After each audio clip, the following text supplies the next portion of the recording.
মৃত্যু থেকে তুমি যেখানেই পলায়ন করো না কেন, মৃত্যু তোমার সাথে মোলাকাত করবেই করবে। তুমি দেখা করতে হবে না, সেই তোমার সাথে দেখা করবে। তুমি মৃত্যুকে ডাকতে হবে না, মরণ তোমাকেই ডেকে নিয়ে আসবে। মরণ নিজেই তোমার সাথে দেখা করবে, সেই তোমাকে কবরে আনবে, তুমি আসতে হবে না।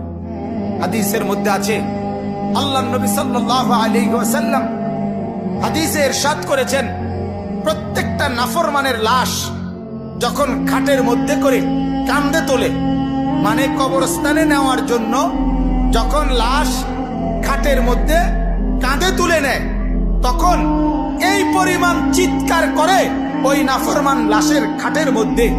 আল্লাহ নবী সাল্লাল্লাহু আলাইহি সাল্লাম বলেন, যদি একটা সেকেন্ডের চিৎকার তোমরা ওই নাফরমানের শুনতা, তাহলে পৃথিবীর কোনো মানুষ কাউকে কাঁধে আর লাশের খাটিয়া তুলতো না, বরং ফেলে রাখতো আর কুকুর বিড়ালে খাইতো।